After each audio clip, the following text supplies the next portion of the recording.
Right now it's after midnight.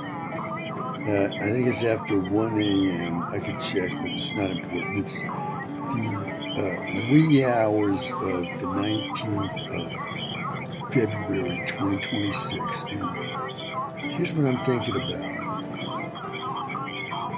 That summer back in 1972, when I was a senior in high school, and I went down to Florida with friends of mine and got that horrific sunburn. Well, I don't know how this memory figures in. I don't remember how it happened that I was in a hotel room in Miami Beach alone. When and how did that happen? I'm not sure. It could be that just prior to contacting my parents when I was coming down with that sunburn, I got a room in Miami Beach alone because I was about to get in touch with my parents who were staying at the Fontainebleau Hotel for the Man of the Year to receive an honorary award as a member of, I think, the Radiological Society Honor Society. Who's going to get that award? Now, I was coming down with that sunburn, so I needed to separate from that group of friends, and then I was going to, join my parents. And so it could be that I did take one night a room alone in Miami Beach, because I don't know how else I was staying there. I wouldn't have been after I was with my parents. As far as I don't really remember what I did after now, to be honest. Did I rejoin my friends? I don't know. At any rate, I was in a hotel room in Miami Beach, inexpensive hotel, and I was sitting in the room alone, and I could hear through the walls. Well, the hotel was filled with old people, retired people, and I heard some old women talking. They were saying that this one man, he said, he really gets around. Oh, he's a regular gigolo, isn't he? And they're talking about this man. I was coming down with a sunburn at that time, so I wasn't feeling too well. But after I was sitting there a while, I decided, I'm going to go take a walk. So I went out and I took this walk. And as I was walking, I saw, I was then 18 years old, and 18 and a few months old. And I saw what I thought was a very attractive, I'm going to call her a young woman, even though at that time, and even now I want to call her a girl. She must have been 16 or 17. I thought she was very attractive, and she was walking how? Hand in hand with a person who looked like her grandfather. Okay, and they were clearly Jewish to me. Okay, somehow I'm able to tell.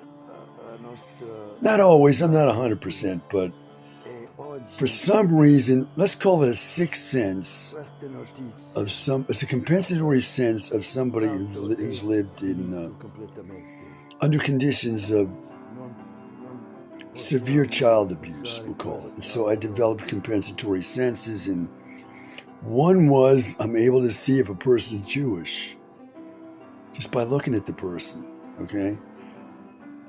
And on that point, okay, I learned from my wife, who's Asian, that she can tell what kind of Asian a person is just by looking at the person. She said, that's a Chinese, that one there is Korean, there's a Japanese, there's a Southeast Asian there, and so on. And she's right.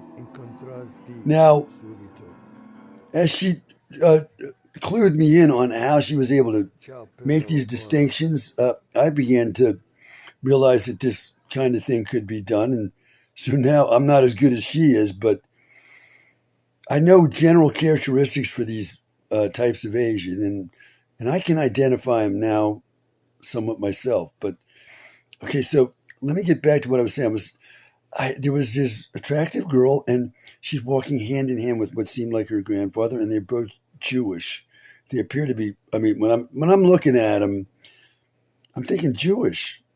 So anyway, I'm only 18 at that time. Okay, and did I have any idea that I had any background in Italian Jewry? No, zero. So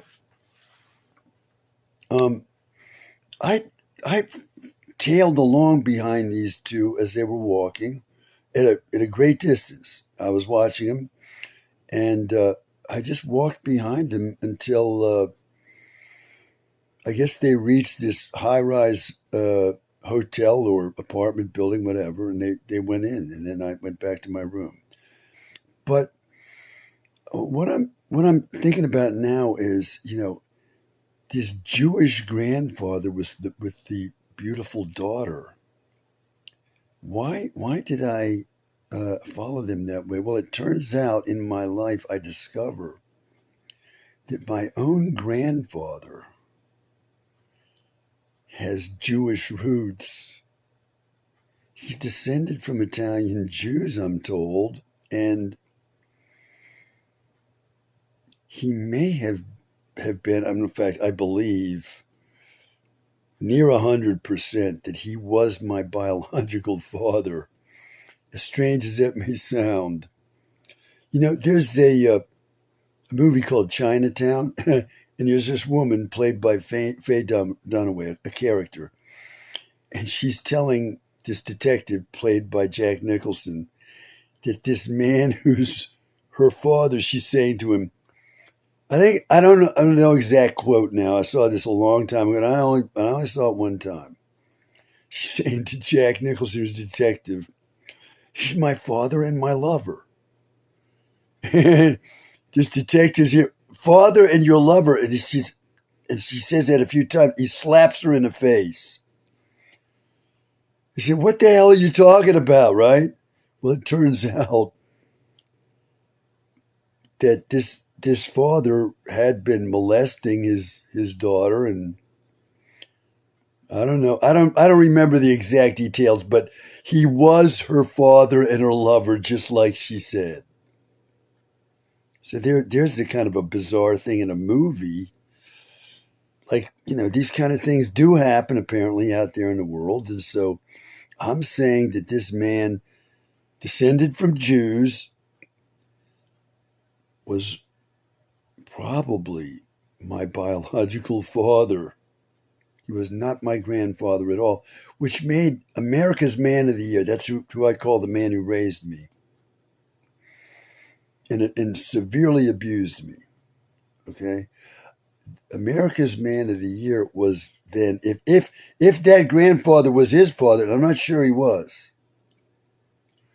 it could be that the Man of the Year was not the son of this man who was supposed to be my grandfather. He was not his son at all, and that is the reason for the immense hatred between those two, which is like the hatred between me and the Man of the Year, right?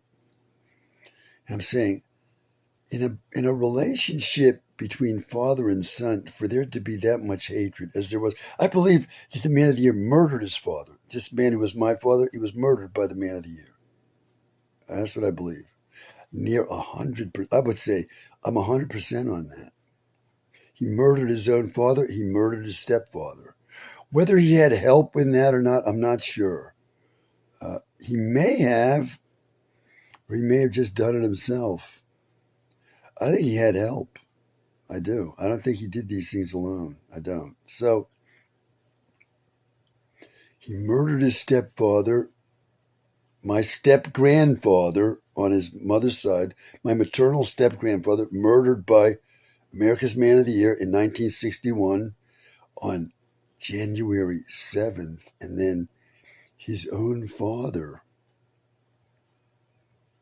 who may have not have been his father, but was probably my father, he gets murdered on January 7th. 1987. I'm saying he was murdered same day. How many years later? I don't think I've calculated this. 26 years later. And, so, well, those are my thoughts. And I'm just saying that, following that old man and the beautiful daughter or granddaughter, whatever, was like my unconscious grappling with the bizarre life I was in that was already making no sense at that age. I'm 18. I'd suffered from delayed maturation, self diagnosed. I didn't really have a doctor at all. Even though the man of the year was a medical doctor, I didn't really have a doctor. No physical exams or anything growing up. Well, that's another story. But um, that was my unconscious grappling way back then. I said, there's clearly a Jewish grandfather with a beautiful uh, grandfather with a beautiful granddaughter, and they're Jewish, and this is somehow of interest to me. Why? At the time, I didn't know. But now that I'm thinking about this all these years later, well, that was 72, so over 50 years ago.